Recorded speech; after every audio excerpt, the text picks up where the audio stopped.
You remember reading the teaser in Trails in the Sky 3rd for Trails in the Chest Part 2, but you didn't think it'd ever come. Yet suddenly you have a craving for more Trails in the Chest. I shall await your answer at midnight from my heart to yours, Jubilee.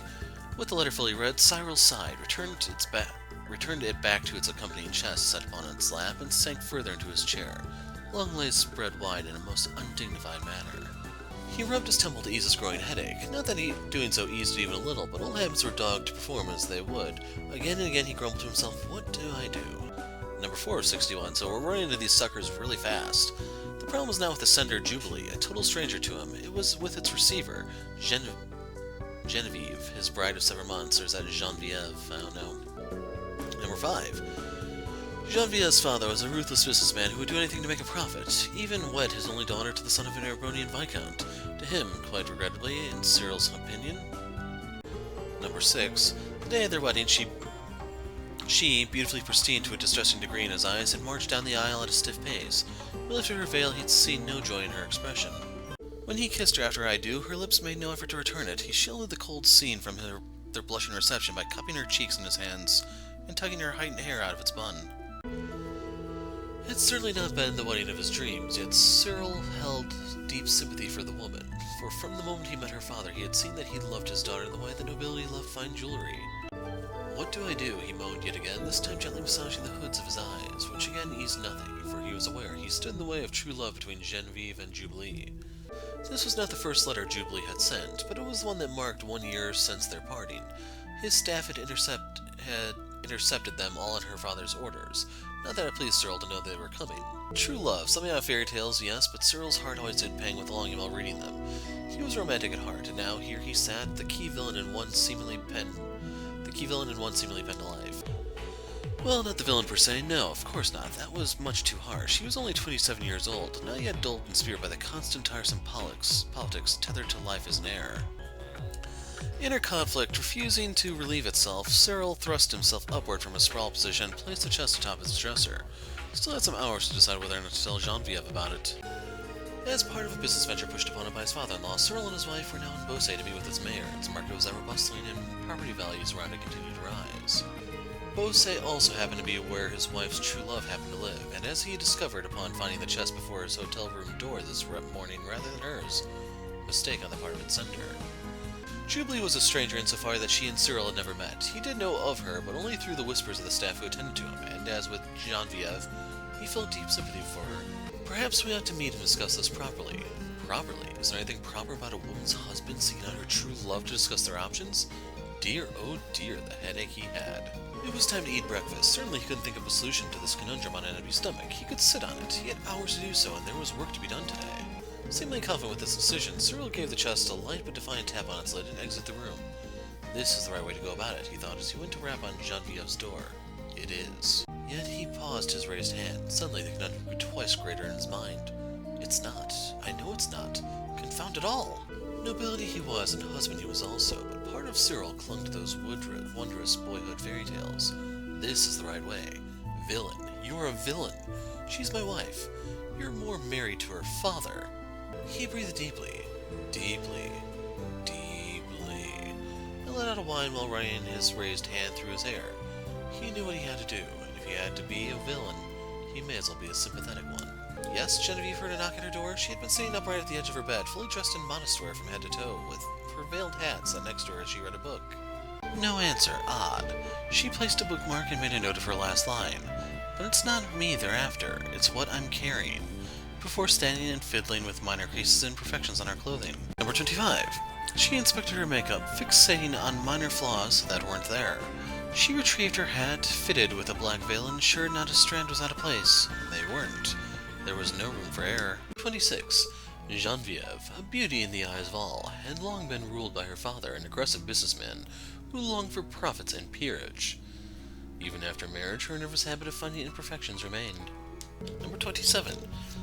Cyril wasn't the worst husband he could have chosen for her. He was among the kindness she was encouraged to court, to be sure, a little plain but not unattractive, quite timid and very awkward. Number 28. Those qualities pleased her father greatly. He was the son of a viscount who could easily be manipulated. What a find! And had she not fallen in love just before their engagement, she would have thought so too. Her mind was wandering, as it had been ever since she arrived, like a thick sheet of ice masking a rushing current. Her stone-faced exterior had been fighting to quell the warmth fluttering within. 30 out of 61. But she could not. No more of this. To hell with being a wife. Screw it. She couldn't take another minute. The moment she knew where their next business trip was taking them to Bose, she'd made plans to run. 31. And the more she thought about it, the more that warm fluttering seemed to spread from her chest to her arms, to her legs, to her cheeks.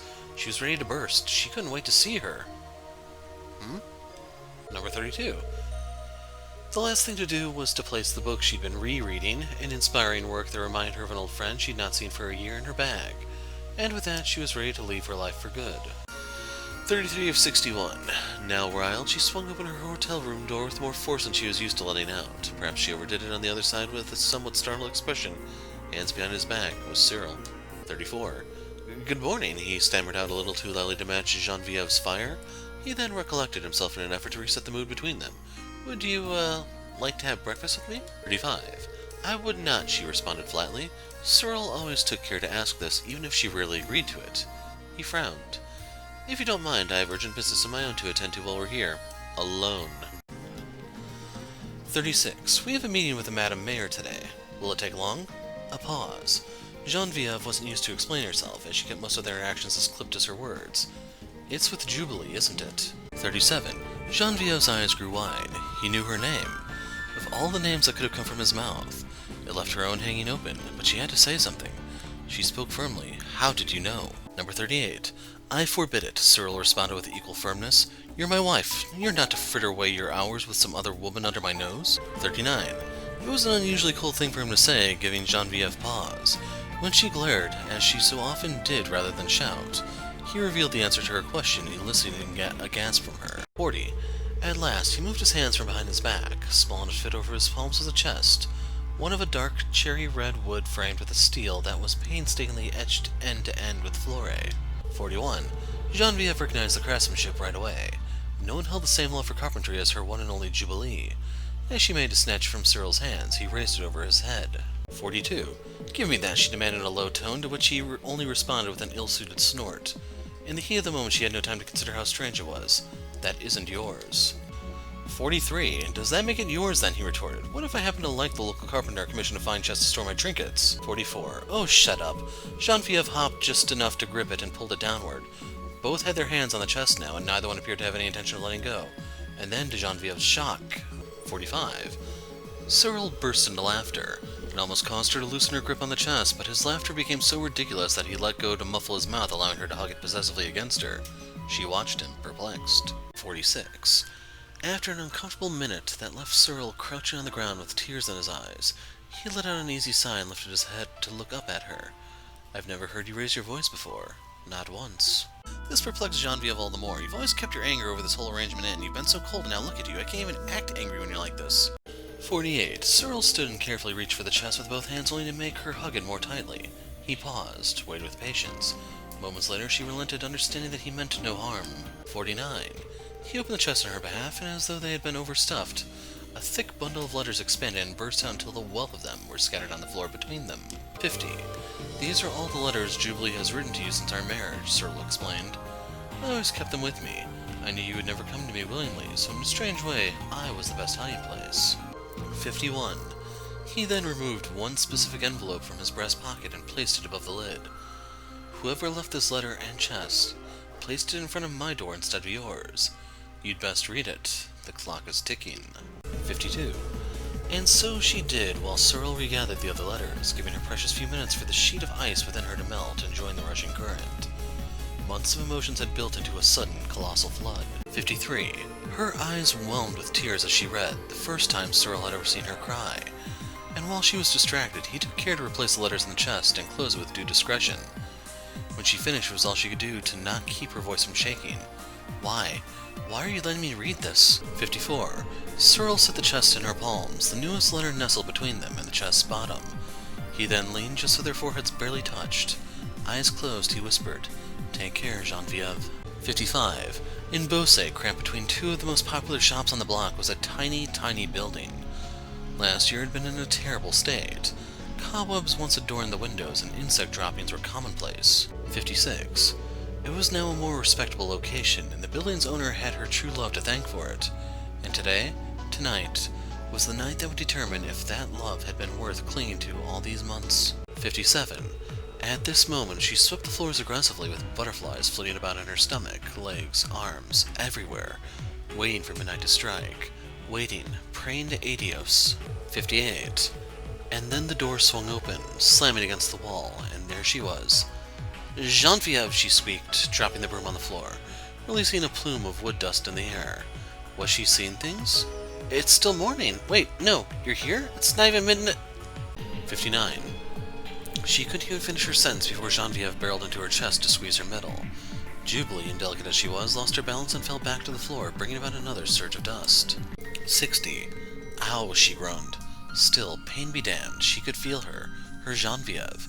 And on the floor to her right, she saw the chest she had spent weeks carving, hoping for her return. So you did get it, and your grand finale, folks. But I couldn't wait till midnight, Genevieve replied through a fit of giddiness.